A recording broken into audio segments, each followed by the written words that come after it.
নমস্কাৰ, আপুনি চাই আছে দুপৰৰ সংবাদ। মই জয়ন্ত মাধৱ গোস্বামী। অৰুণাচলৰ ইটানগৰত 2 চোৰাংচোৱাক গ্ৰেপ্তাৰ কৰা হৈছে। পাকিস্তানৰ হৈ চোৰাংচোৱাগিৰি কৰা 2জনক গ্ৰেপ্তাৰ। ধৃত নাজিৰ আহমেদ মালিক আৰু ছবিৰ আহমেদ মীৰ। ইটানগৰৰ গংগা গাঁও আৰু আবুতানি কলনীৰ পৰা 2কে গ্ৰেপ্তাৰ কৰা হৈছে। ধৃত নাজিৰ আহমেদৰ ঘৰ কাশ্মীৰৰ কুপৱাৰাত। নাজিৰে পাকিস্তানী হেণ্ডলাৰক প্ৰেৰণ কৰিছিল তথ্য। আল আকছা নামৰ টেলিগ্ৰাম চেনেলৰ জৰিয়তে দিছিল তথ্য। পাক হেণ্ডলাৰে নিয়ন্ত্ৰণ কৰিছিল আল আকছা নামৰ টেলিগ্ৰাম চেনেল। ধৃত 2জনক ইটানগৰ আৰক্ষী অব্যাহত ৰাখিছে মাৰাথন জেৰা। পাকিস্তানৰ হৈ চোৰাংচোৱাগিৰি কৰা আৰু কেইবাজনৰো তথ্য লাভ কৰা হৈছে। এই সমগ্ৰ ঘটনাত স্থানীয় লোক জড়িত থকাৰো সন্দেহ কৰা হৈছে। শেহতীয়াকৈ অৰুণাচলত বৃদ্ধি পাইছে সন্দেহজনক লোকৰ গতিবিধি। মছজিদ নিৰ্মাণৰ লগতে সন্দেহজনক লোকৰ বিৰুদ্ধে সক্ৰিয় হৈ পৰিছে কেইবাটাও সংগঠন। বৰ্তমান 2 চোৰাংচোৱাক গ্ৰেপ্তাৰ কৰি ইটানগৰ আৰক্ষীয়ে অব্যাহত ৰাখিছে জেৰা। সেনাৰ গতিবিধি তথা গোপন তথ্য সংগ্ৰহ কৰিছিল ধৃত 2জনে। গোপন তথ্য যোগান ধৰিছিল পাকিস্তানী চক্ৰক। টেলিগ্ৰামৰ জৰিয়তে ধৃত 2জনে প্ৰেৰণ কৰিছিল গোপন তথ্য।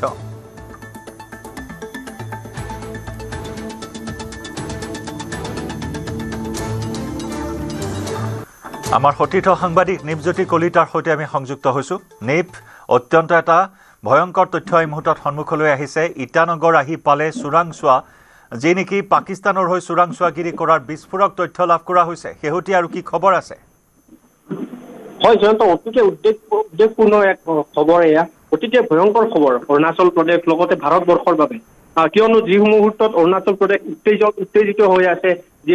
ৰোহিংগীয়া মুছলমান আৰু বাংলাদেশী মুছলমানসকলৰ বিৰুদ্ধে। অৰুণাচল প্ৰদেশত ইতিমধ্যে আপোনালোকে জানে সকলোৱে যে যোৱা প্ৰায়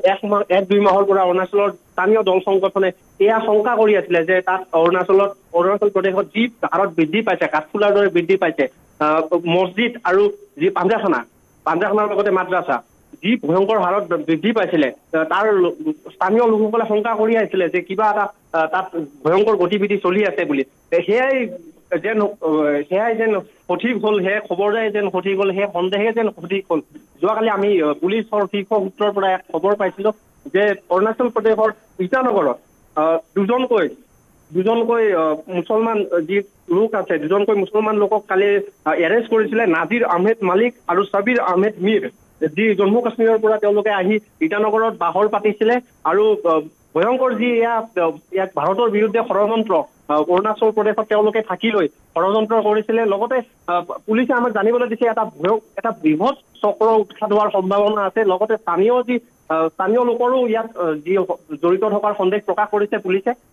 লগতে মই জনাব বিচাৰিম যে এয়া যি সন্দেহ, তেওঁলোকে যি আৰক্ষীয়ে যি মাৰাথন জেৰা কৰি আছিলে, যোৱা প্ৰায় এসপ্তাহৰ পৰা মাৰাথন জেৰা কৰিছে তেওঁলোকক। আজি এসপ্তাহ আগতে তেওঁলোকক এৰেষ্ট কৰিছিলে পুলিচে। প্ৰথম এজন লোকক এৰেষ্ট কৰিছিলে, তাৰপিছত তেওঁৰ স্বীকাৰোক্তিৰ ভিত্তিত আন এজন লোকক এৰেষ্ট কৰিছিলে। ইতিমধ্যে আৰু লোক এৰেষ্ট হোৱাৰ সম্ভাৱনা আছে। লগতে জয়ন্ত, মই জনাব বিচাৰিম যে এয়া যি তেওঁলোকে যি এয়া চক্ৰান্ত যি কৰিছিলে, তেওঁলোকে এয়া চক্ৰান্ত কৰিছিলে টেলিগ্ৰাম যোগে। কোনো হোৱাটছআপ বা কোনো ফোন কল যোগে তেওঁলোকে চক্ৰান্ত কৰা নাছিলে, চক্ৰান্ত কৰিছিল টেলিগ্ৰাম যোগে। কিউ এলফা বুলি এটা যি টেলিগ্ৰাম চেনেল আছে, এনক্ৰিপ্টেড টেলিগ্ৰাম চেনেল তেওঁলোকৰ, যি পাকিস্তানী সূত্ৰৰ এইটো অফিচিয়েল চেনেল হয়। আৰু এই দুজন যি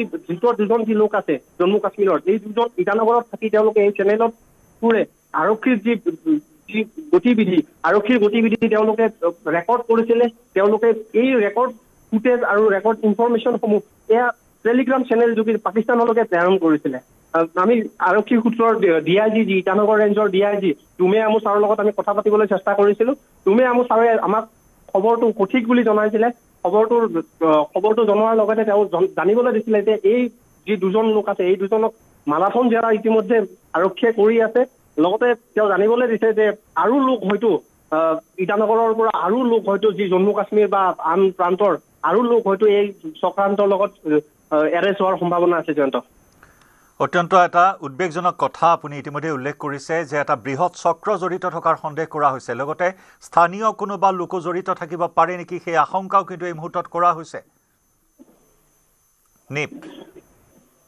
হয়, স্থানীয় লোকৰো তেওঁলোকে জড়িত থকাৰ সন্দেহ প্ৰকাশ কৰিছে পুলিচে। কিয়নো এই 2জন যি লোক আছে জম্মু কাশ্মীৰৰ পৰা আহি এনেই তাত ইটানগৰৰ নিচিনা যি ILP যুক্ত এখন ৰাজ্য হয় অৰুণাচল প্ৰদেশ, ST সকলৰ বাবে তাত জনজাতীয় লোকসকলৰ বাবে এখন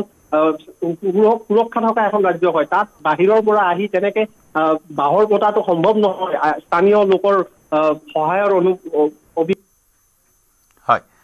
নিপজ্যোতি আমি ধন্যবাদ জ্ঞাপন কৰিছো আপোনাক এইখিনি মুহূৰ্তত অত্যন্ত এটা প্ৰত্যাহ্বানমূলক বিষয় এই মুহূৰ্তত যি সময়ত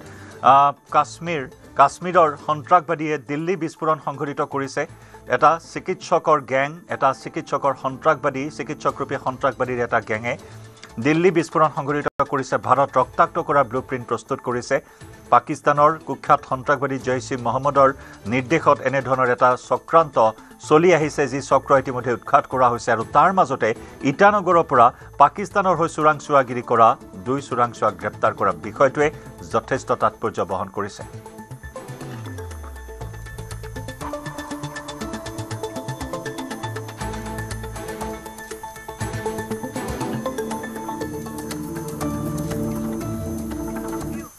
শিৱসাগৰৰ গৌৰীসাগৰৰ খনামুখৰ জকাইচুকত গণৰ সন্ত্ৰাস জকাইচুক পথাৰত গণৰ মুক্ত বিচৰণ গণৰ আক্ৰমণত আহত দীপাংকৰ কোঁৱৰ নামৰ এজন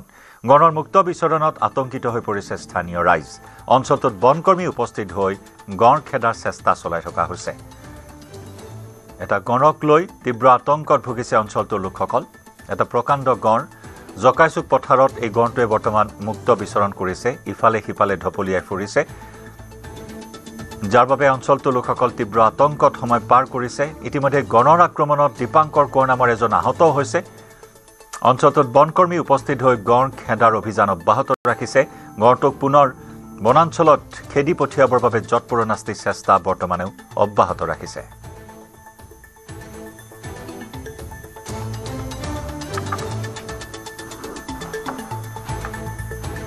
আজি প্ৰায় পুৱাৰ পৰা আজি এটা হুলস্থুলীয়া এটা পৰিৱেশ সৃষ্টি হ'ল আমাৰ এই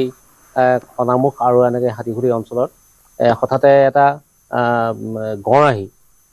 গড়ে আহি পেলাই ধাননি পথাৰত এতিয়া ধাননি পথাৰৰ দিন গতিকে ধান দাই থাকোঁতে এজন লোকক হঠাতে আক্ৰমণ কৰে আৰু ইতিমধ্যে তেখেতক হস্পিটেললৈ লৈ যোৱা হৈছে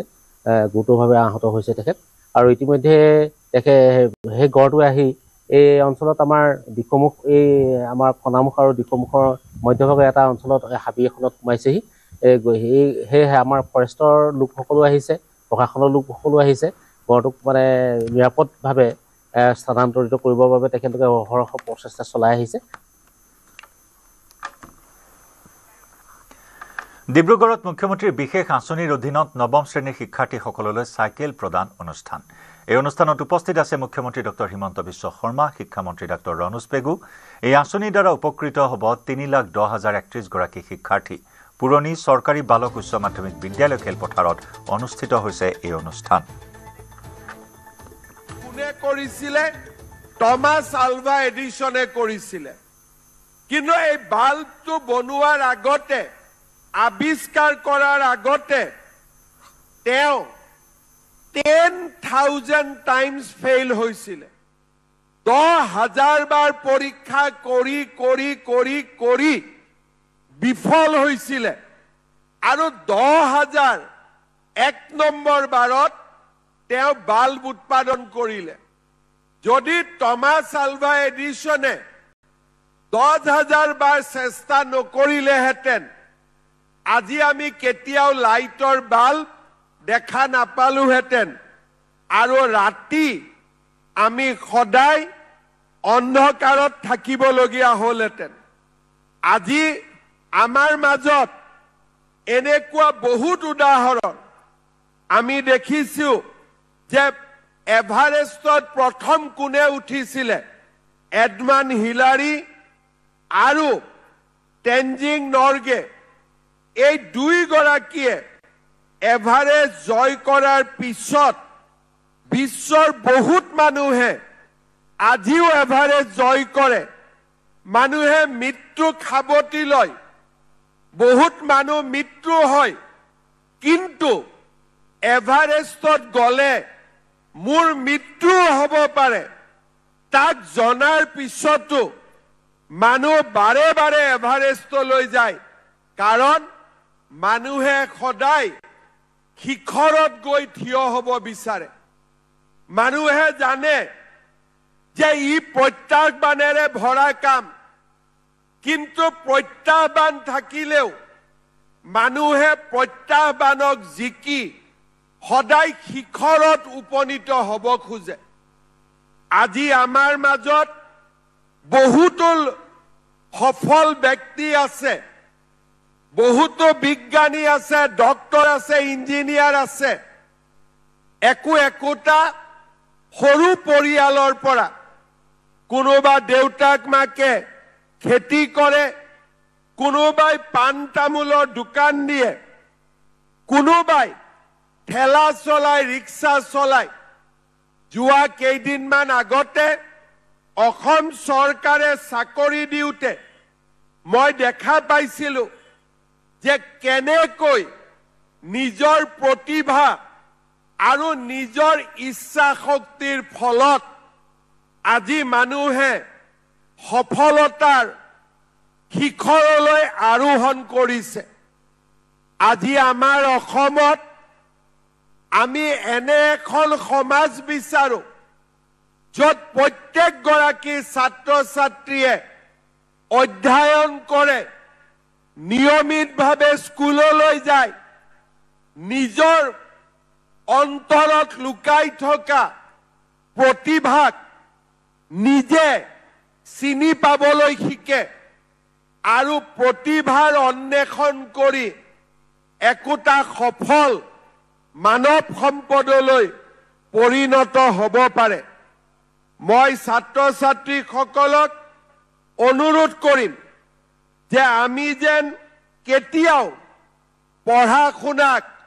ভয় নকৰোঁ, অংকক ভয় নকৰোঁ, বিজ্ঞানক ভয় নকৰোঁ, ইংৰাজীক ভয় নকৰোঁ। কাৰণ আমি যদি সফল ব্যক্তি হ'ব লাগে তেতিয়াহ'লে নিয়মিত পঢ়া শুনা আৰু নিয়মিত অধ্যয়ন। সদায় আমি স্কুলত যাম, স্কুল আমি ক্ষতি নকৰোঁ। স্কুলৰ পৰা ঘূৰি অহাৰ পিছত অলপ হ'লেও আমি খেলিম। কাৰণ আমাৰ মানুহক আমি যেনেকৈ ভাত নাখালে, পানী নাখালে জীয়াই থাকিব নোৱাৰো, আমাৰ শৰীৰকো অলপ এক্সাৰচাইজ লাগে, ব্যায়াম লাগে। তেতিয়াহে শৰীৰে আমি কোৱা মতে কাম কৰি থাকিব পাৰে। ৰাতিপুৱা আমি সোনকালে উঠিম। সূৰ্য উঠাৰ লগে লগে আমি ৰাতিপুৱা টোপনিৰ পৰা উঠিব লাগে। ৰাতিপুৱা পঢ়া কথাবোৰ ৰাতি পঢ়াতকৈ বেছিকৈ মনত থাকে। কাৰণ সেই সময়ত আমি অত্যন্ত ফ্ৰেছ হৈ থাকোঁ। ৰাতিপুৱা শুই উঠি ভগৱানক প্ৰাৰ্থনা জনাই আমি ৰাতিপুৱা পঢ়িব লাগে। প্ৰত্যেক দিনা স্কুলত যাব লাগে। স্কুলৰ পৰা ঘূৰি আহি অলপ হ'লেও খেলিব লাগে। মা দেউতাক ঘৰৰ কামত অকণমান সহায় কৰি দিব লাগে আৰু ৰাতি আকৌ এবাৰ অধ্যয়ন কৰি খোৱাৰ আগতে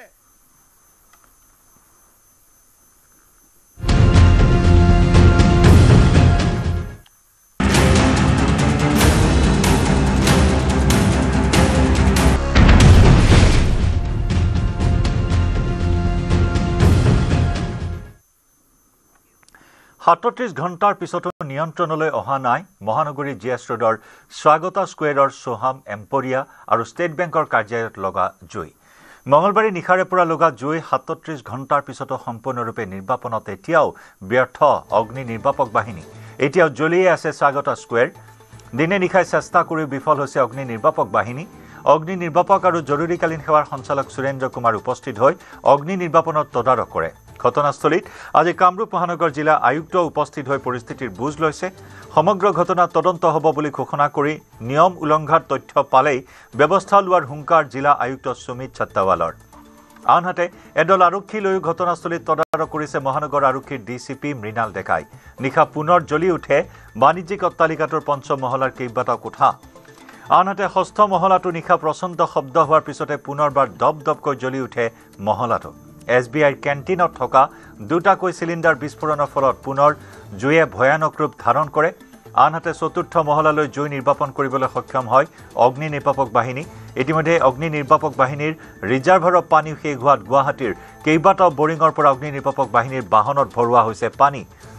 ইতিমধ্যে কেইবাগৰাকীও SDRFৰ বাহিনীৰ জোৱান অট্টালিকাৰ ভিতৰত প্ৰৱেশ কৰি জুই নিৰ্বাপনৰো চেষ্টা অব্যাহত ৰাখিছে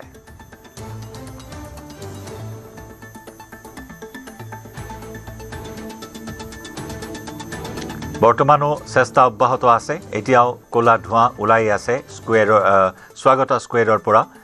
এয়া দেখুৱাইছো এই মুহূৰ্তৰ দৃশ্যখিনি য'ত নেকি আজিও ষষ্ঠ আৰু সপ্তম মহলালৈকে বিয়পি পৰা এই জুই এতিয়াও এনেদৰে উমি জ্বলি থকা পৰিলক্ষিত হৈছে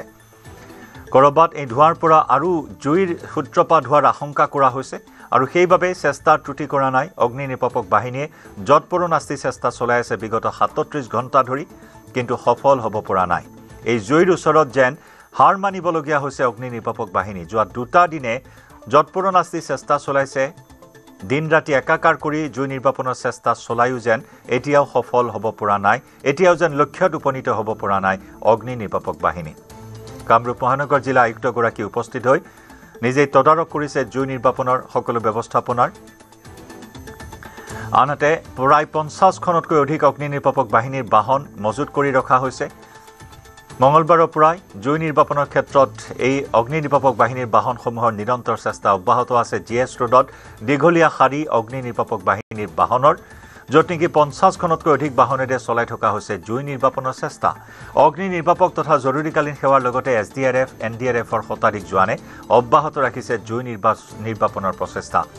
গুৱাহাটী মহানগৰীৰ লগতে কাষৰীয়া অঞ্চল ৰঙিয়া হাজু বকু জাগিৰোড চন্দ্ৰপুৰ ছয়গাঁও সোণাপুৰৰ পৰা অহা অগ্নি নিৰ্বাপক বাহিনীৰ বাহন আহি জুই নিৰ্বাপনৰ চেষ্টা কৰি আছে আমাৰ সতীৰ্থ সাংবাদিক দীপাংকৰ দাসৰ সৈতে সংযুক্ত হৈছো পোনপটীয়া সম্প্ৰচাৰত দীপাংকৰ পুৱাৰে পৰা নিৰবিচ্ছিন্নভাৱে আপুনি গ্ৰাউণ্ড জিৰ' ৰিপৰ্ট আগবঢ়াই আছে সেই অবিনাশী জুইকুৰাৰ খবৰ আমাক দি আহিছে এতিয়া কি আপডেট আপুনি লাভ কৰিছে ভিতৰত প্ৰৱেশ কৰিবলৈ সক্ষম হৈছে নে নাই উদ্ধাৰকাৰী দল বা অগ্নি নিৰ্বাপক বাহিনীৰ দল নিশ্চয় জয়ন্ত 2025 বৰ্ষৰ কেলেণ্ডাৰত বিশেষকৈ যোৱা মঙলবাৰৰ দিনটো কলা দিন হিচাপে বিবেচিত হ'ব প্ৰতিগৰাকী মহানাগৰিকে সেই বিশেষ দিনটো মনত ৰাখিব কাৰণ এনে বিধ্বংসী অগ্নিকাণ্ডৰ ইতিহাসত হয়তো গুৱাহাটীৰ এয়া প্ৰথমটো ঘটনা হয়তো হ'ব পাৰে কাৰণ যদি সময় হিচাপত কওঁ তেতিয়াহ'লে প্ৰায় 36 ঘণ্টা সময় উকলিছে আৰু এই মুহূৰ্তলৈকে সম্পূৰ্ণৰূপে কিন্তু জুই নিৰ্বাপন হোৱা নাই আৰু কিছু সময় পূৰ্বে মই যিটো দৃশ্য দেখিছিলোঁ প্ৰভাত সিঙে প্ৰথমে বিল্ডিংটোৱে দেখুৱাই ল'ব মই বৰ্ণনা কৰিছোঁ যে বেংকৰ SBIৰ ভাৰতীয় ষ্টেট বেংকৰ দুগৰাকী শীৰ্ষ বিষয়াক ফায়াৰ জেকেট আৰু ফায়াৰ সেফটি যি হেলমেট থাকে তাই পৰিধান কৰাই তেওঁলোকক ভিতৰলৈ লৈ গৈছে আৰু পোনে পোনে মই সেই তৃতীয় মহলাটো দেখুৱাই ল'ব বিচাৰিছোঁ য'ত ভাৰতীয় ষ্টেট বেংকৰ বাণিজ্যিক শাখা বুলি বেনাৰখন আছে আৰু তাৰ তলত যিখিনি অগ্নিদগ্ধ হোৱা যিখন আমি খিৰিকী দেখিছোঁ সেই খিৰিকীৰে ভিতৰত থকা বয় বস্তুৰ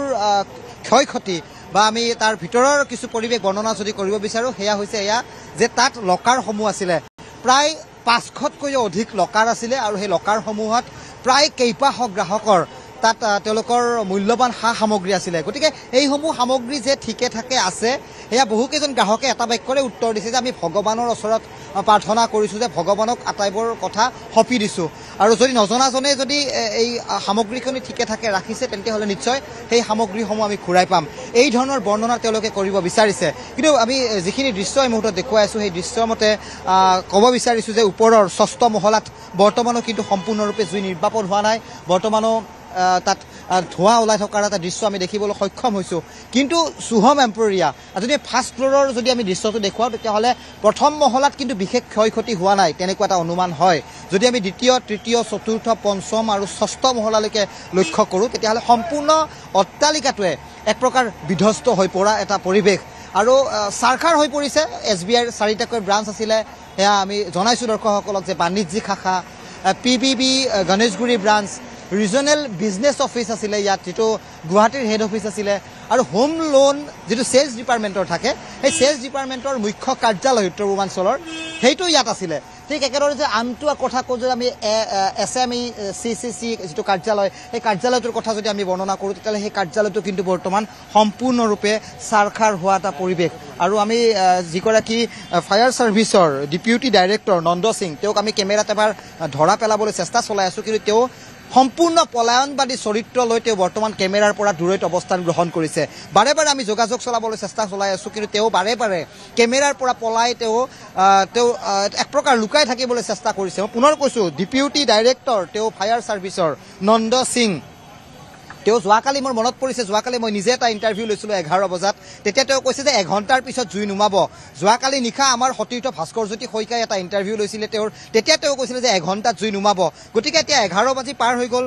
12 বজাত 36 ঘণ্টা সময় হ'ল গতিকে তেওঁক আমি প্ৰশ্ন কৰিব বিচাৰিছোঁ যে আপোনাৰ এঘণ্টাটো কেতিয়া আহিব কিন্তু তেওঁ কি ধৰণে উত্তৰ দিব সেয়া আমি নিশ্চয় দৰ্শকসকলক শুনাম কিন্তু গুৱাহাটী মহানগৰীৰ মাজমজিয়াত অতিকৈ এটা অভিজাত এটা অট্টালিকা যিটো অট্টালিকা অতি বিসংগতিপূৰ্ণভাৱে কিন্তু দীৰ্ঘদিনে চলি আছিলে বহুখিনি অভিযোগ এই শুভম এম্পৰিয়াৰ বিৰুদ্ধে ইয়াত এখন গাড়ী সোমালে ইউটাৰ্ণ লৈ এই অট্টালিকাটোৰ চৌপাশে ঘূৰিব নোৱাৰে ফায়াৰ ব্ৰিগেডৰ গাড়ী এই যিখন বাহন আগবাঢ়িছে আপুনি লক্ষ্য কৰক এই বাহনখন এই ঠাইৰ পৰা আগলৈ যাব নোৱাৰে তাৰ পিছত আন এখন বাহনত কানেক্টিভিটি ইয়াত সংযোগ কৰা হৈছে তাৰে পিছত সেই পাইপ ওপৰলৈ লৈ যোৱা হৈছে গতিকে চাওক ডিচি গৰাকীক প্ৰশ্ন কৰিছিলোঁ সমিত সত্যৱাল তেওঁ কামৰূপ মহানগৰ জিলাৰ আয়ুক্ত হয় তেওঁ কৈছে যদি বিসংগতি পাওঁ আমি নিশ্চয় ব্যৱস্থা গ্ৰহণ কৰিম আৰু এয়া কি ব্যৱস্থা তেওঁলোকে গ্ৰহণ কৰিব যিটো ব্যৱস্থা আমাৰ চকুৰ আগত আমি ধৰা পেলাইছোঁ এইদৰে চলি আছে কাৰবাৰবোৰ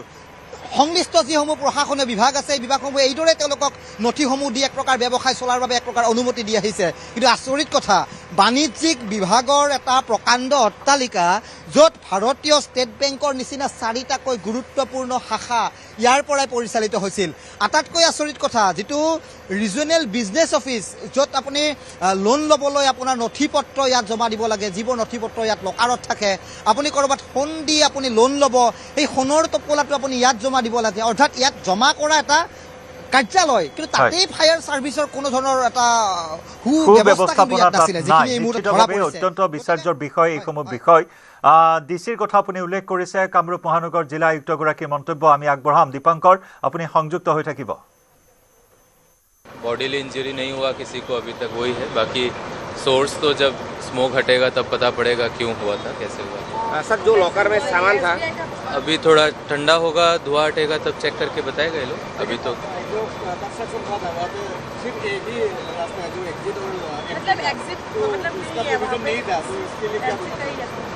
নাই এতিয়া আমি সোমাইছিলোঁ সুধিছিলোঁ তেওঁলোকক যে আপোনালোকৰ আছেনে অডিটবিলাক তেতিয়া কৈছে 2 মাহ আগতে অডিট হৈছিলে তো যেটো আমিও শুনিছোঁ যে এনেকুৱা হৈ আছে কিন্তু মই নাভাবোঁ যে যদি এনেকুৱা থাকিলে হয় অডিট ক্লিয়াৰেন্স পাব স্যাৰ এবাৰে স্যাৰ 32 ঘন্টা পাৰ হৈ গল কিন্তু জুই নিপাপন কৰিবলৈ বৰ্তমান সময়টো সক্ষম হোৱা নাই সমান্তৰালকৈ SBI যিসকল লোকসকলেও দাবী কৰি আছে যে গ্ৰাহকসকলে দাবী কৰিছে যে SBI কৰ্তৃপক্ষই স্পষ্টভাৱে কওক যে লকাৰসমূহ কেনে ধৰণৰ অৱস্থাত আছে এতিয়ালৈকেতো মই উদিব পৰা নাই কাৰণ আমাৰ টিমো SBI ৰ ভিতৰত সোমাব পৰা নাই তাতে স্মোক আৰু হিট এতিয়া বেছি আছে আৰু তেওঁলোকে কৈছে যদি আকৌ ফায়াৰ ব্ৰেকআউট নহয় তেতিয়া 2-3 ঘণ্টাৰ ভিতৰত চাগে সোমাবলগীয়া হ'ব পাৰে এতিয়া ক'ব নোৱাৰিম যেন য'ত চ'ৰ্চ উঠিছিলে তাতে যাবই পৰা নাই তেওঁলোকে এইটো আমি যদি হোৱা নাই বা তাতে যদি গাফিলতি হৈছে নিশ্চয় ব্যৱস্থা হ'ব কিয় নহয় এইটোৱে এতিয়া চ'ৰ্চটো কি আছিলে বস্তু ক'ৰ পৰা জ্বলি আছে কাৰণ আমিতো মানে বাহিৰৰ পৰা ভিতৰত সোমাই আছোঁ জুইৰ একচুৱেল চ'ৰ্চটো কি আছিলে এবাৰী গোটেই ক্লিয়াৰ হৈ যোৱাৰ পাছতে যেতিয়া ফায়াৰে ৰিপৰ্ট দিব তেতিয়াহে গম পাম যে কি কাৰণত লাগিছে SBI কৰ্তৃপক্ষৰ লগত আপুনি কথা পাতিছে নেকি মই কথা হোৱা নাই আৰু সেই আয়ুক্তগৰাকীৰ ভাষ্য শুনিব পৰা হৈছে যে কাৰণ এতিয়াও জানিব পৰা হোৱা নাই দীপাংকৰ অগ্নিকাণ্ডৰ কাৰণ এতিয়াও থিৰাং কৰিব পৰা হোৱা নাই গোটেই বিষয়টোৱে বৰ্তমান গভীৰ ৰহস্যৰ আৱৰ্তত আৰু লগতে যি ব্যৱস্থাপনাৰ কথা কোৱা হৈছে অডিট হৈছিল 2 মাহ পূৰ্বে গতিকে অডিট ক্লিয়াৰেন্স কোড কেনেদৰে লাভ কৰিলে এই অট্টালিকাটোৱে এটা ডাঙৰ প্ৰশ্ন আচলতে প্ৰশাসন যন্ত্ৰটোতে গুৰিৰ পৰাই কৰবাত কিবা খেলিমেলি আছে নেকি খেলিমেলি থাকিব জয়ন্ত চাওক এই কৈছে অডিট হৈ গৈছে 2 মাহ পূৰ্বে আৰু অডিট যেতিয়া হৈছে তেতিয়াহ'লে এইটো কি কাৰবাৰ ফায়াৰ ব্ৰিগেড অৰ্থাৎ অগ্নিনিৰ্বাপক বাহিনীৰ বাহনখন এই ঠাইৰ পৰা আগলৈ যাব নোৱাৰে অৰ্থাৎ কল্পনা কৰক আৰু এই ঠাইৰ পৰা প্ৰায় 100 মিটাৰ দূৰত্বত আছে সেই প্ৰকাণ্ড অট্টালিকাটো, যিটো অট্টালিকা জুইত জ্বলি চাৰখাৰ হৈ গ'ল, যিটো ঠাইটুকুৰালৈকে এখন অগ্নিশমন বাহিনীৰ বাহন যাব নোৱাৰে, তাত কি ধৰণে অডিট হৈ গ'ল, কিমান টকাৰ লেনদেন হৈছে, এইবোৰ কথাই কিন্তু এক প্ৰকাৰ স্বচ্ছ ছবিখন কিন্তু এই মুহূৰ্তত ফাদিল হৈছে। DC গৰাকীয়ে সংবাদমেল দিয়ক, তেওঁ হেঙেৰাবাৰীৰ কাৰ্যালয়ত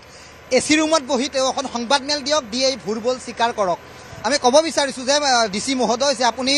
এই ভুলবোৰ যিহেতু মানি লৈছে বা মানি ল'ব পিছৰ সময়লৈ, গতিকে আপুনি এখন সংবাদমেল দিয়ক, আপুনি অসমবাসীক গুৱাহাটীবাসীক জনাওক এই জুইৰ আঁৰৰ কাহিনীটো। কাৰণ ইয়াত কৰ্তব্যৰত ছিকিউৰিটিগৰাকীক আমি প্ৰশ্ন কৰিছিলোঁ, তেওঁ স্পষ্টভাৱে কৈছে যে সন্মুখত বৰদিন, গতিকে খ্ৰীষ্টমাছক লৈ ইয়াত ৱেৰিঙৰ কাম চলি আছিলে। আৰু ৱেৰিঙৰ কাম ক'ত চলি আছিলে, এই প্ৰভা সিং অলপ জুম কৰক কেমেৰাটো, যিটো হাৰ্মলেছ বুলি আমি যিটো ইয়াত এখন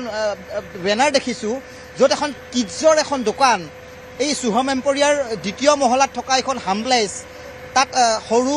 অৰ্থাৎ শিশুৰ বিশেষকৈ শিশুৰ বা সৰু ল'ৰা ছোৱালীৰ তাত কিছু সামগ্ৰী, এয়া কাপোৰ কানি পুতলা জাতীয় সামগ্ৰী তাত বিক্ৰী হয়। সেই দোকানখনতে, সেই বিপণীখনতেই ৱেৰিঙৰ কাম চলি আছিলে। আৰু তাৰে পৰাই গোটেই শ্বৰ্ট চাৰ্কিটৰ ফলত এই গোটেই জুইৰ সূত্ৰপাত হোৱাৰ তথ্য আমি লাভ কৰিছোঁ। কিন্তু তাৰ পিছতো কিয় প্ৰশাসনে বিষয়টো ৰাজহুৱা কৰা নাই, আমি তাকেই প্ৰশ্ন কৰিব বিচাৰিছোঁ। গতিকে যদি প্ৰশাসনে গোটেই বিষয়টো আপোনালোকে যদি মানি লৈছে যে হয় ক'ৰবাত ব্যৰ্থতা আছে, আপোনালোকে স্বীকাৰ কৰক।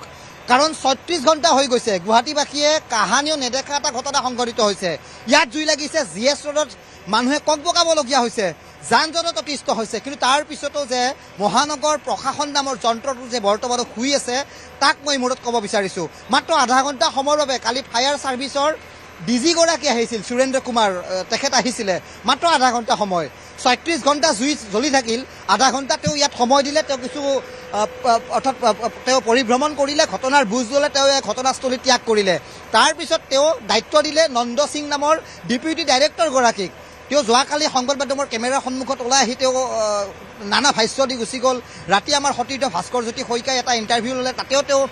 খুব স্পষ্টভাৱে, খুব ধুনীয়া অসমীয়া ক'ব পাৰে তেওঁ, আৰু তেওঁ অসমীয়াত গোটেইখিনি কথা বৰ্ণনা কৰি কৈছে যে হয় 1 ঘণ্টাৰ ভিতৰত জুই কণ্ট্ৰলত আহিব। কিন্তু ক'ত 1 ঘণ্টা, এতিয়া দেখোন 1 বাজিবৰ হ'ল, এতিয়াও সেই ক'লা ধোঁৱা। প্ৰভা সিং এবাৰ দেখুৱাই দিয়ক, আপুনি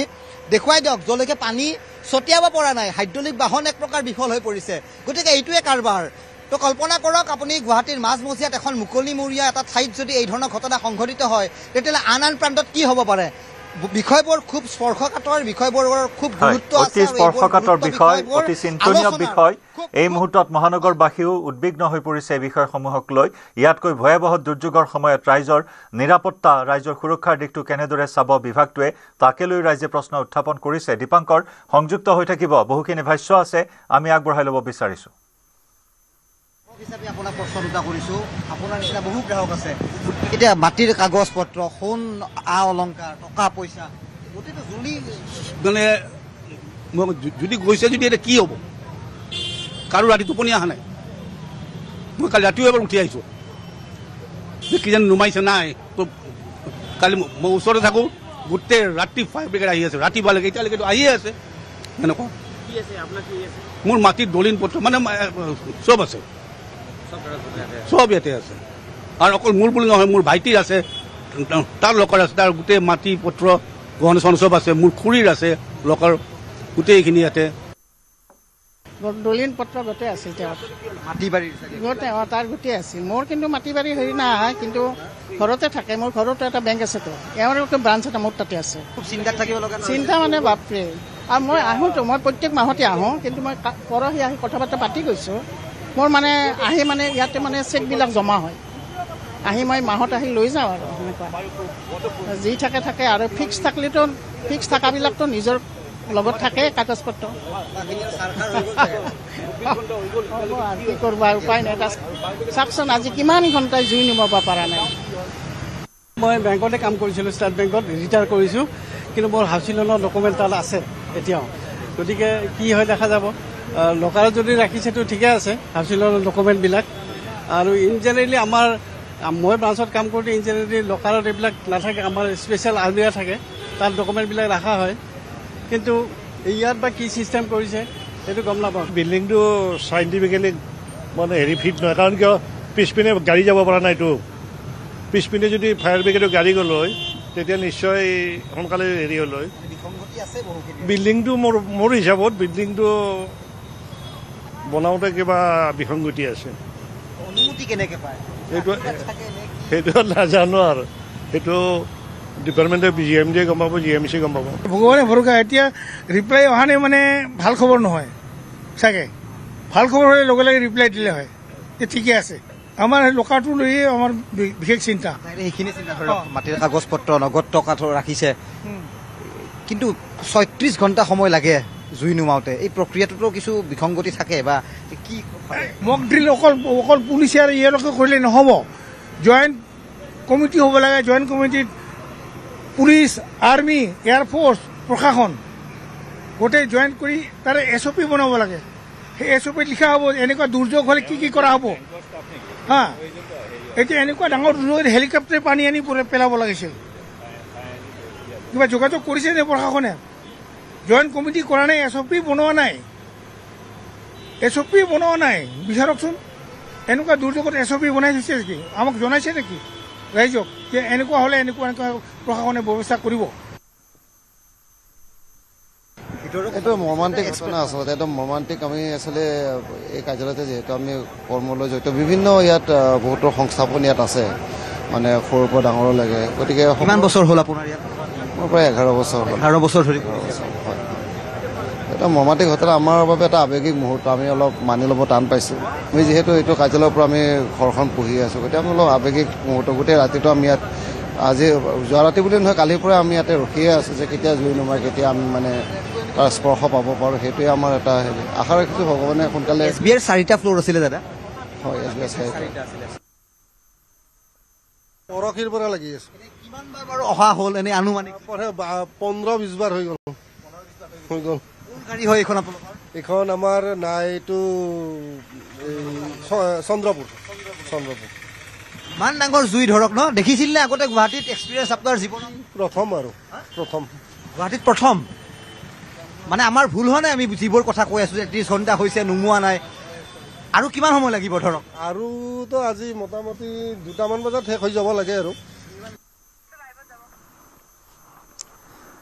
দীপাংকৰ, সেই ভাষ্যসমূহ আমি শুনিলোঁ। বহুখিনি গ্ৰাহক যথেষ্ট উৎকণ্ঠিত হৈ আছে এই মুহূৰ্তত। তেওঁলোকৰ নথি পত্ৰ, তেওঁলোকৰ মাটিৰ দলিলৰ পৰা আৰম্ভ কৰি ধন সোণ সকলো সুৰক্ষিত হৈ আছে নে নাই, কোনো এটা সদুত্তৰ এই মুহূৰ্তত পোৱা নাই। মুঠৰ ওপৰত যিফালে চাই, যিটো বিষয়ে আপুনি চাই, চৌদিশে কেৱল বিসংগতি আৰু বিসংগতি এই মুহূৰ্তত সন্মুখলৈ আহিছে। গোটেই বিষয়বোৰ জয়ন্ত ঘোৰ অন্ধকাৰৰ মাজত সোমাই পৰিছে। বিশেষকৈ গ্ৰাহকসকলে হাৰাশাস্তিত ভুগিছে। গ্ৰাহকসকলে 2 দিন ধৰি খোৱা নাই, তেওঁলোকে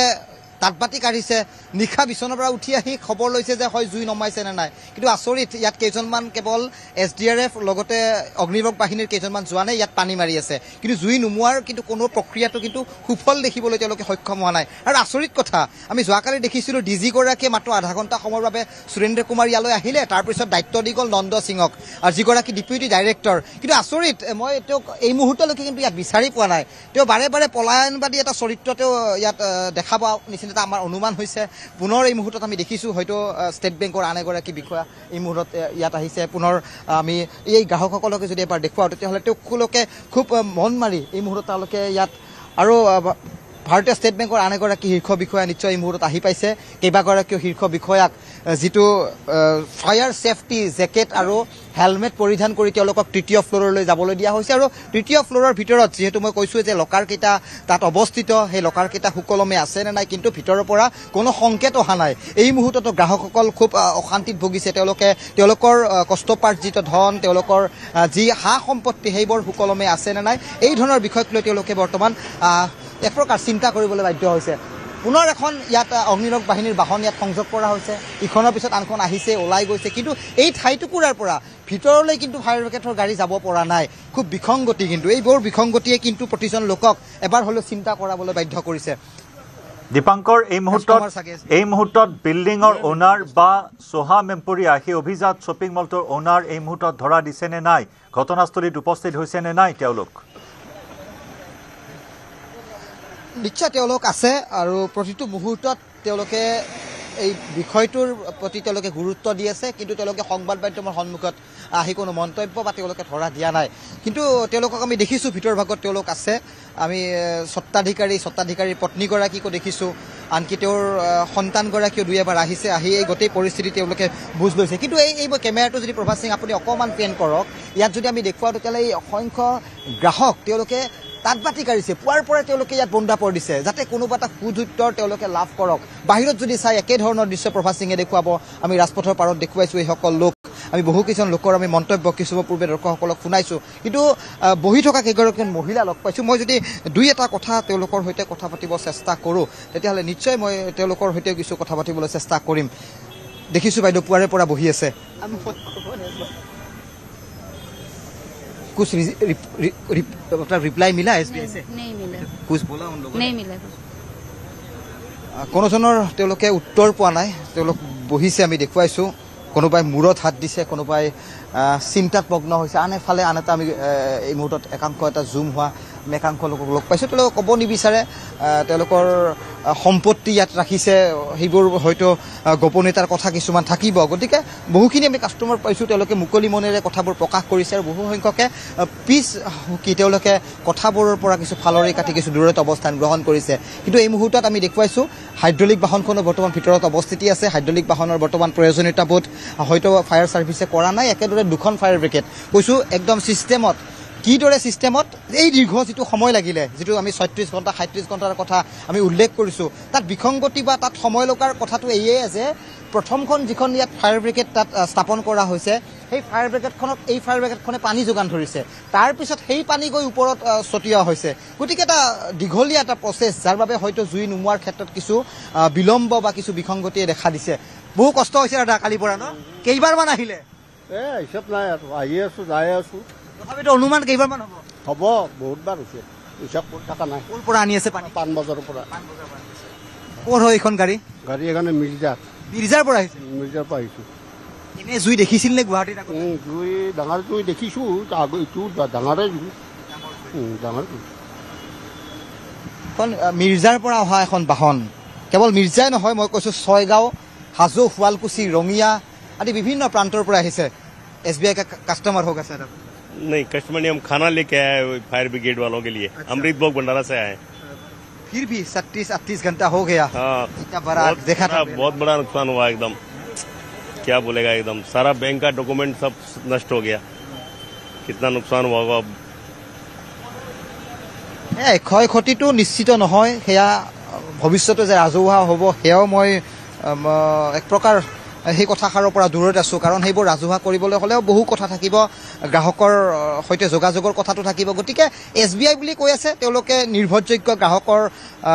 তেওঁলোকে সুৰক্ষা প্ৰদানৰ কথাও কৈ আছে গতিকে সময়ত এইবোৰ কথা নিশ্চিত হ'ব যে কি ধৰণে এই 4টা ব্ৰাঞ্চ পুনৰ মই যদি দেখুৱাওঁ এই গোটেই শুভম এম্পেৰিয়াৰ যি ওপৰলৈ যদি কেমেৰাটো আমি দেখুৱাওঁ সেই একেই পৰিস্থিতি আমি দেখিবলৈ সক্ষম হ'ম যে কেৱল পুৰা চাইনবোৰ্ড কেইখনমান ইয়াত ওলমি ৰৈছে য'ত আমি দেখিছোঁ ভাৰতীয় ষ্টেট বেংকৰ বাণিজ্যিক শাখা PBB গণেশগুৰি ব্ৰাঞ্চটো ইয়াত আছিলে ঠিক একেদৰে ৰিজনেল বিজনেছ অফিচ হেড যিটো ইয়াত স্থাপনা হৈ আছিলে ঠিক একেদৰে হোম লোনৰ যিটো ব্ৰাঞ্চ হয় সেইটো ইয়াত মুখ্য কাৰ্যালয় হিচাপে ইয়াত স্থাপন হৈছিলে গতিকে প্ৰায় সুদীৰ্ঘ 15 বছৰ ধৰি এছবিআইৰ ইয়াত শাখা আছিলে কিন্তু এই ফায়াৰ ছাৰ্ভিচটো সম্পূৰ্ণ যে পয়া লগা সম্পূৰ্ণ যে সেইবোৰ বিসংগতি আছে তাৰপিছতো ৰেনুৱেল কৰি তেওঁলোকে কিদৰে এইবোৰ আপ টু ডেট কৰি আছিলে সেয়াহে অতি হাস্যকৰ আৰু ৰহস্যজনক যিটো কথা ডিচি গৰাকীয়ে কৈ গৈছিল যে আমাৰ আপ টু ডেট কাগজ আছে কিন্তু আপ টু ডেট কাগজ কিদৰে দিবলৈ সক্ষম হ'ল এখন ফায়াৰ ব্ৰিগেড গাড়ী যদি ভিতৰলৈ যাব নোৱাৰে তেতিয়াহ'লে প্ৰশাসন নামৰ যন্ত্ৰটোৱে কিমান টকাৰ বিনিময়ত লেনদেন কৰি এই অডিটৰ ফাইল তেওঁলোকে পাছ কৰি দিছে কথাবোৰ ৰাজহুৱা হ'ব লাগে আৰু ডিচি গৰাকীয়ে সেইবোৰ কথা সংবাদমেলৰ যোগে তেওঁ ৰাজহুৱা কৰাৰ বাবে আমিও দাবী উত্থাপন কৰিছোঁ জয়ন্ত ধন্যবাদ জনাইছোঁ দীপাংকৰ আপুনি সবিস্তাৰে এই তথ্য আগবঢ়াই আছে নিৰবিচ্ছিন্নভাৱে গ্ৰাউণ্ড জিৰ' ৰিপৰ্ট এয়া আমাৰ সতীৰ্থ সাংবাদিক দীপাংকৰ দাস বহুখিনি বিসংগতিৰ তথ্য এই মুহূৰ্তত সন্মুখলৈ আহিছে কিন্তু সকলোৱে অপেক্ষা কৰিছে সম্পূৰ্ণৰূপে জুই নিৰ্বাপন হোৱালৈ আৰু লগতে বেংকৰ গ্ৰাহকসকল যথেষ্ট উৎকণ্ঠিত হৈ আছে দুদিন ধৰি তেওঁলোক শুব পৰা নাই তাঁতবাতি কাঢ়িছে বৰ্তমান বন্দাপৰ দিছে দুৰ্ঘটনাস্থলীত অগ্নিকাণ্ডস্থলীত যাতে তেওঁলোকৰ সেই গুৰুত্বপূৰ্ণ নথিপত্ৰ ধনে শুনে সকলো নিৰাপদ আছে নে নাই সেই তথ্যখিনি জানিবলৈ উদ্গ্ৰীৱ হৈ থকা পৰিলক্ষিত হৈছে আমি পৰৱৰ্তী সময়ত পুনৰ সংযুক্ত হ'ম দীপাংকৰ ধন্যবাদ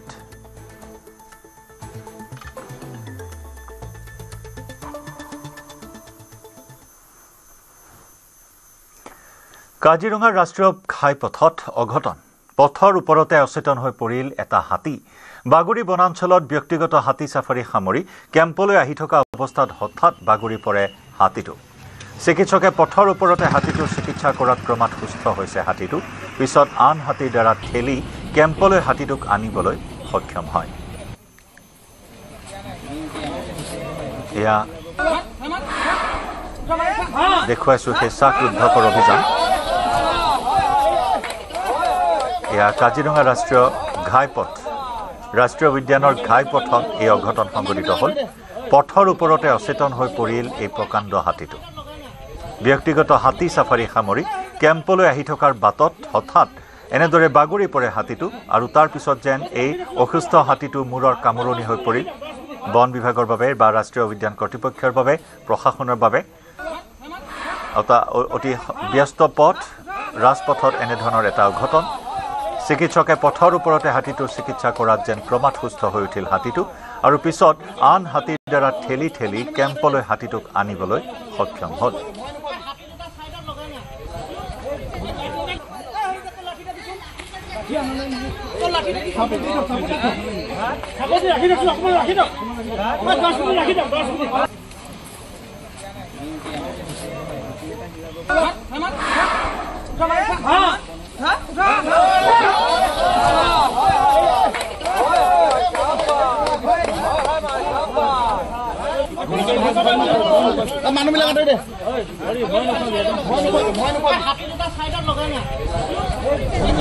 চিকিৎসাটো গ্ৰহণ কৰি আছোঁ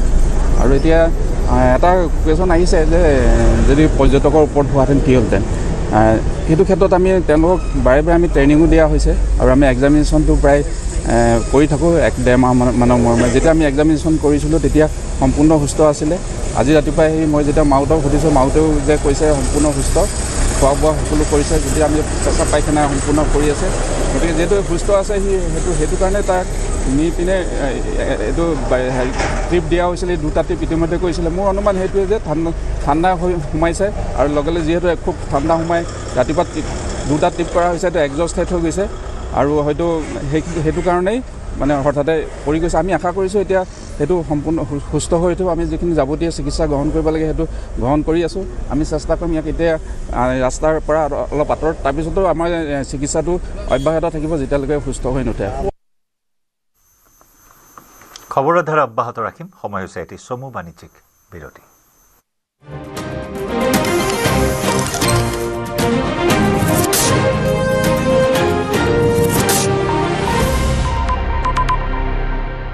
এইটো মাইথান ষ্টিল নহয় ওচৰ চুবুৰীয়াসকলে লগাইছে ষ্ট্ৰং মানে মাইথান ষ্টিল গৰাকী বিজয় কিন্তু প্ৰকৃত বিজয় সানৰাইজ শাহী গৰম মছলা আমি হক বা নিৰামিষ ৰন্ধাতে বেলেগ মাত্ৰা আনি দিয়ে এইটো মাইথান ষ্টিল নহয় ওচৰ চুবুৰীয়াসকলে লগাইছে ষ্ট্ৰং মানে মাইথান ষ্টিল উপজা দিনতেই সোনিয়া গান্ধীলৈ আদালতৰ জাননী সোনিয়া গান্ধীৰ বিৰুদ্ধে গুৰুতৰ অভিযোগ ভাৰতীয় নাগৰিকত্ব নোহোৱাকৈ ভোটাৰ তালিকাত সোনিয়াৰ নাম 9 ডিচেম্বৰ কংগ্ৰেছৰ জ্যেষ্ঠ নেত্ৰী তথা ৰাজ্যসভাৰ সাংসদ সোনিয়া গান্ধীৰ জন্মদিন এই জন্মদিনৰ দিনাই দিল্লীৰ ৰ'জ এভিনিউ কোৰ্টে জাননী প্ৰেৰণ কৰিলে সোনিয়া গান্ধীলৈ এখন আবেদন মৰ্মে জাননী প্ৰেৰণ সোনিয়া গান্ধীলৈ আবেদনখনৰ মতে সোনিয়া গান্ধীয়ে ভাৰতীয় নাগৰিকত্ব লৈছিল 1983 চনত কিন্তু ভোটাৰ তালিকাত নাম সন্নিবিষ্ট হৈছিল 1980 চনত 1980ত ভাৰতীয় নাগৰিক নোহোৱাকৈ কেনেদৰে ভোটাৰ তালিকাত নাম অন্তৰ্ভুক্ত হৈছিল সোনিয়া গান্ধীৰ আদালতৰ জাননীৰ পিছত এই সন্দৰ্ভত উত্তৰ দিব লাগিব সোনিয়া গান্ধীয়ে আবেদন সন্দৰ্ভত পৰৱৰ্তী শুনানি হ'ব 6 জানুৱাৰীত 6 জানুৱাৰীৰ ভিতৰত আদালতৰ জাননীৰ উত্তৰ দিব লাগিব কংগ্ৰেছৰ জ্যেষ্ঠ নেত্ৰীগৰাকীয়ে নতুন দিল্লী বিধানসভাত 1980 চনৰ ভোটাৰ তালিকাত নাম আছিল সোনিয়া গান্ধীৰ কিন্তু কংগ্ৰেছ নেত্ৰীগৰাকীৰ ভাৰতীয় নাগৰিক হৈছিল 1983 চনৰ এপ্ৰিলত এই অভিযোগ কিছুদিন পূৰ্বে উত্থাপন কৰিছিল বিজেপিও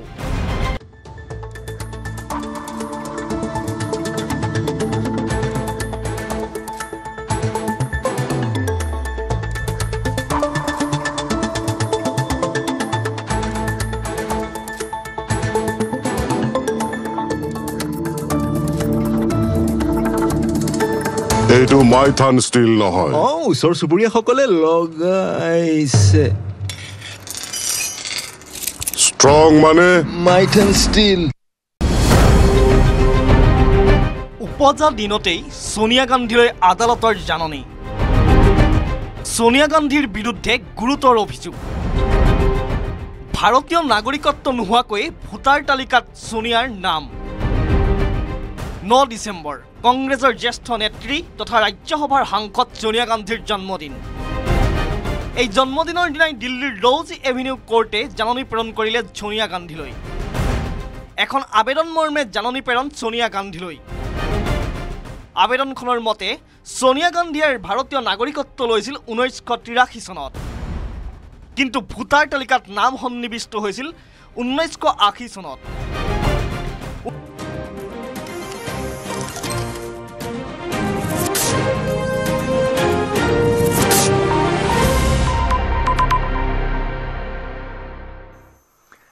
মূল খুঁটিলৈ উভতি অহা প্ৰাক্তন বিএলটিৰ সদস্যসকলক আজি প্ৰদান কৰিব আৰ্থিক সাহায্য অসম চৰকাৰৰ গৃহ আৰু ৰাজনৈতিক বিভাগে প্ৰদান কৰিব এই আৰ্থিক সাহায্য 442 গৰাকী প্ৰাক্তন বিএলটি সদস্যক 2 লাখকৈ প্ৰদান কৰিব আৰ্থিক সাহায্য শ্ৰীমন্ত শংকৰদেৱ কলাক্ষেত্ৰত এই আৰ্থিক সাহায্য বিতৰণ অনুষ্ঠান বড়োলেণ্ড স্বায়ত্তশাসিত পৰিষদৰ এলেকাৰ বাহিৰৰ 12 জিলাৰ প্ৰাক্তন বিএলটি সদস্যসকলক প্ৰদান কৰিব এই আৰ্থিক সাহায্য অনুষ্ঠানত মুখ্য অতিথি হিচাপে উপস্থিত থাকিব বিটিচিৰ চিফ হাগ্ৰামা মহিলাৰী মন্ত্ৰী জয়ন্ত মল্ল বৰুৱা আৰক্ষী সঞ্চালক প্ৰধান হৰমিত সিঙকে ধৰি আৰক্ষীৰ উচ্চপদস্থ বিষয়া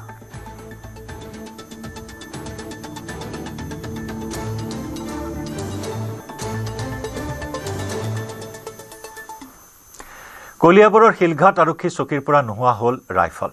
ৰাইফল চুৰিৰ সন্দেহত এজন স্থানীয় যুৱকক আটক শিলঘাটৰ গৌতম দাস নামৰ যুৱকজনক আটক আৰক্ষীৰ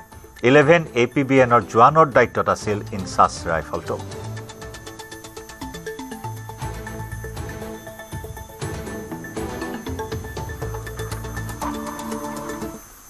দুপৰীয়া 10টামান বজাতে মানে ধৰক থানাৰ ওচৰীয়া ফোন কৰি মতাই নিলে নি পেলাই তাক তাতে ৰাখি থৈ দিলে আমিতোতো নাজানো এতিয়া কি কাৰণত ৰাখি থৈ দিছে গতিকে আমি আবেলি 4টামান বজাতে খবৰ পাইছোঁ যে তাক থানাত ৰাখি থৈ দিছে থানাত বোলে বস্তু এটা হেৰাইছে বুলি তাক মানে ৰাখি থৈ দিছে কি বস্তু মানে কোৱা নাই আৰু কি বস্তু এটা হেৰাইছে আৰু সেই বস্তুটোৰ কাৰণে তেওঁক মানে ইয়াতে বন্ধ কৰি ৰাখি থৈছোঁ এই বুলি কৈছে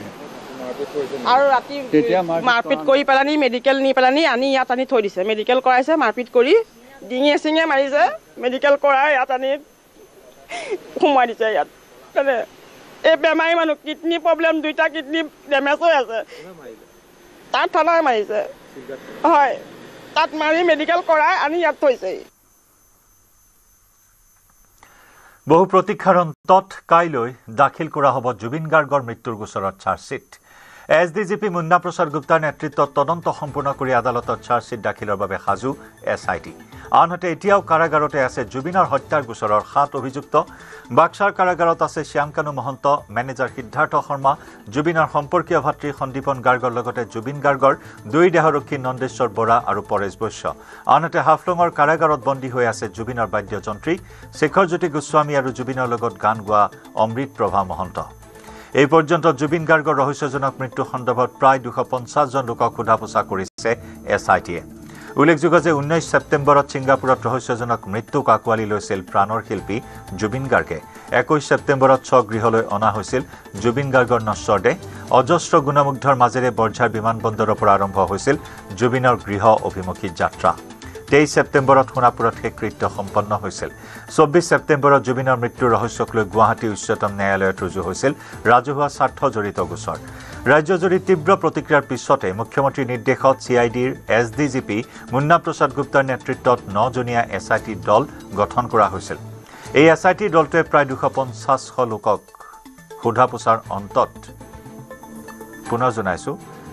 এই এছআইটি দলটোৱে প্ৰায় 250 জন লোকক সোধা-পোছা কৰাৰ অন্তত কাইলৈ অৰ্থাৎ 12 ডিচেম্বৰত আদালতত চাৰ্জশ্বিট দাখিল কৰিবলৈ সাজু হৈছে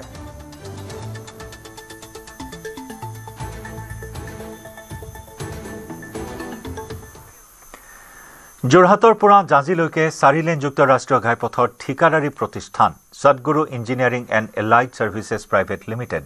স্থানীয় ঠিকাদাৰ বন বিভাগ সকলোকে কোটি কোটি টকা পৰিশোধ নকৰাকৈ সদগুৰু ইঞ্জিনিয়াৰিঙে কাম এৰি যাবলৈ ওলোৱা ঘটনাই এতিয়া তীব্ৰ প্ৰতিক্ৰিয়াৰ সৃষ্টি কৰিছে প্ৰতিষ্ঠানটোৰ গৰাকী মুকেশ জালান নামৰ ঠিকাদাৰগৰাকীয়ে ৰাষ্ট্ৰীয় ঘাইপথছোৱা নিৰ্মাণ কৰোঁতে ইটোৰ পিছত সিটো অনিয়ম তথা প্ৰবঞ্চনা সংঘটিত কৰা তথ্য পোহৰলৈ আহিছে স্থানীয় বহু ঠিকাদাৰক প্ৰাপ্য ধন পৰিশোধ নকৰাকৈ তথা ৰাষ্ট্ৰীয় ঘাইপথছোৱাৰ নিৰ্মাণ সম্পূৰ্ণ নকৰাকৈ এই ঠিকাদাৰী প্ৰতিষ্ঠানটোৱে কাম এৰি যাবলৈ ওলোৱা ঘটনাক লৈ এতিয়া প্ৰতিক্ৰিয়া অব্যাহত থকাৰ সময়তে পোহৰলৈ আহিছে ঠিকাদাৰী প্ৰতিষ্ঠানটোৰ আন এক অনিয়মৰ ঘটনা যোৰহাটৰ জিলা আয়ুক্তৰ নিৰ্দেশনাকো কেৰেপ কৰা নাই ঠিকাদাৰ মুকেশ জালানে আনহাতে প্ৰায় 2.5 মাহ ধৰি বন্ধ হৈ আছে ঠিকাদাৰী প্ৰতিষ্ঠানটোৰ কেম্প দৰমহা নাই ঠিকাদাৰী প্ৰতিষ্ঠানটোৰ কৰ্মচাৰীৰ উল্লেখযোগ্য যে এই ঠিকাদাৰী প্ৰতিষ্ঠানটোৱে ইতিমধ্যে সিংহভাগ ধন লাভ কৰিছে বুলি জানিবলৈ দিয়ে ভুক্তভোগী ঠিকাদাৰসকলে এই ক্ষেত্ৰত NHIDCL কৰ্তৃপক্ষৰ ভূমিকাক লৈ অসন্তুষ্ট স্থানীয় ঠিকাদাৰসকলৰ প্ৰাপ্য ধন আদায়ৰ ক্ষেত্ৰত NHIDCL কৰ্তৃপক্ষ যোৰহাট জিলা প্ৰশাসনে ব্যৱস্থা গ্ৰহণ নকৰিলে ৰাষ্ট্ৰীয় ঘাইপথছোৱাত তীব্ৰ প্ৰতিবাদী কাৰ্যসূচী গ্ৰহণ কৰিব বুলি জানিবলৈ দিছে ভুক্তভোগী স্থানীয় ঠিকাদাৰসকলে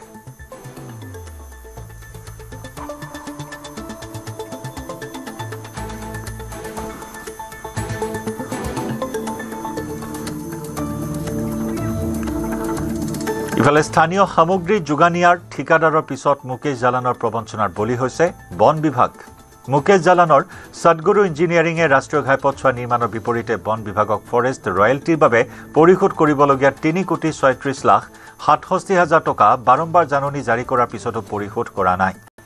অৱশেষত যোৰহাট বন সংমণ্ডল বিষয়াই ঠিকাদাৰী প্ৰতিষ্ঠানটোক 26 নৱেম্বৰৰ ভিতৰত ধন পৰিশোধ কৰিবলৈ চূড়ান্ত জাননী জাৰি কৰিছিল এইবাৰ ধন পৰিশোধ নকৰিলে ঠিকাদাৰী প্ৰতিষ্ঠানটোৰ কৰ্তৃপক্ষৰ বিৰুদ্ধে থানাত গোচৰ ৰুজু কৰাৰ লগতে বন আইন অনুসৰি ব্যৱস্থা গ্ৰহণ কৰা হ'ব বুলি জাননী জাৰি কৰিছিল যোৰহাটৰ বন বিভাগে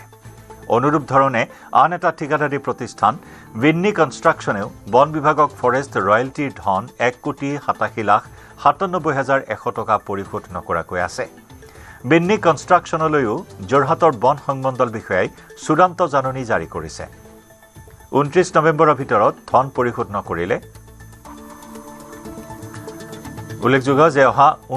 অহা 26 ডিচেম্বৰৰ ভিতৰত ধন পৰিশোধ নকৰিলে এই প্ৰতিষ্ঠানটোৰ বিৰুদ্ধে থানাত এজাহাৰ দাখিল কৰাৰ লগতে বন আইন অনুসৰি ব্যৱস্থা গ্ৰহণ কৰা হ'ব বুলি জাননীত প্ৰকাশ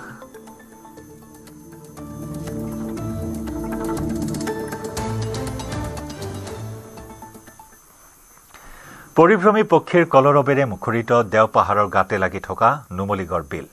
জলাশয়সমূহতো একেই পৰিৱেশ জাক জাক পৰিভ্ৰমী পক্ষীৰ কলৰৱত মুখৰিত নুমলীগড় বিল জলাশয়সমূহ দেওপাহাৰৰ নামনি অংশৰ এই মনোৰম দৃশ্যই মোহিত কৰিছে সকলোকে নানা প্ৰজাতিৰ পক্ষীসমূহৰ এই শীতৰ আগমনৰ এই সময়ছোৱাত এক নান্দনিক পৰিৱেশে বিৰাজ কৰে নানা প্ৰজাতিৰ পক্ষীসমূহৰ শীতৰ আগমনৰ লগে লগে ভিৰ কৰেহি এই অঞ্চলটোত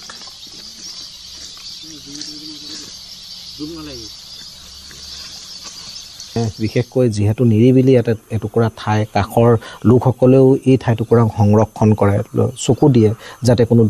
দুষ্ট চক্ৰ ইয়ালৈ নাহে সেইবাবে দেখিব পোৱা যায় ইয়াতে প্ৰত্যেক বছৰে এই শীতৰ আগমনৰ লগে লগে দেখিব পোৱা যায় এইদৰে চৰাই চিৰিকটিয়ে ইয়াত ভিৰ কৰে আৰু বিশেষকৈ এক নান্দনিক পৰিৱেশ এই সম্পূৰ্ণ ঠাইটুকুৰাত আৰু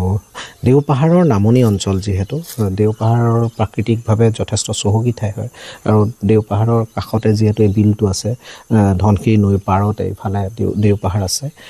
তো সেই প্ৰাকৃতিক ভাৰসাম্যতাটো থকাৰ বাবে হয়তো এইটুকুৰা ঠাইত প্ৰত্যেক বছৰে এইদৰে চৰাই চিৰিকটি ভিৰ কৰে কাকপথাৰত নিশা এটা চৰকাৰী কাৰ্যালয়ত অগ্নিকাণ্ডৰ ঘটনা কাকপথাৰ অসম ৰাজ্যিক গ্ৰামীণ জীৱিকা অভিযানৰ কাৰ্যালয়ত লাগিল জুইত কাৰ্যালয়ৰ বহু গুৰুত্বপূৰ্ণ নথিপত্ৰ কম্পিউটাৰ জ্বলি ভস্মীভূত অগ্নি নিৰ্বাপক বাহিনীৰ বাহনেৰে জুই নিৰ্বাপন কৰা হয় শ্বৰ্ট চাৰ্কিটৰ ফলত এই অগ্নিকাণ্ড সংঘটিত হোৱাৰ সন্দেহ কৰা হৈছে কাকতিয়ে মোক মানে ফোন মাৰি জনাইলে মই লৰা ধাপুকৈ আহিলোঁ আহি মেলি এই দেৱাশীষ ভৰালীক মই ক'লোঁ কথাটো কি আপুনি আহি মানে জ্বলি থকা দেখিছে? জ্বলি থকা দেখিলোঁ, তাৰপৰা লগে লগে ফোন মাৰিম জনামহি মাতিছে। আপুনি কি চকীদাৰ হিচাপে? মই চকীদাৰ হিচাপে আছোঁ। নাইট চকীদাৰ হিচাপে আছে? নাইট চকীদাৰ। কি অনিষ্ট হৈছে আৰু কেনেধৰণৰ কিয় জ্বলন হ'ল? অগ্নিকাণ্ড লাইনৰ পৰা হৈছে আকৌ। কাৰেণ্টৰ পৰা হৈছে? কাৰেণ্টৰ পৰা হৈছে। কি অনিষ্ট হৈছে? কি টেবুল 10-12খন মান হৈছে আৰু সিহঁতৰ মানে ফাইল পত্ৰ ভৰাই থৈ দিয়ে সেইখিনি হৈছে আৰু কম্পিউটাৰ হৈছে। ইয়াৰ সৈতে সময় হ'ল দুপৰৰ সংবাদৰ পৰা বিদায় লোৱাৰ। নমস্কাৰ।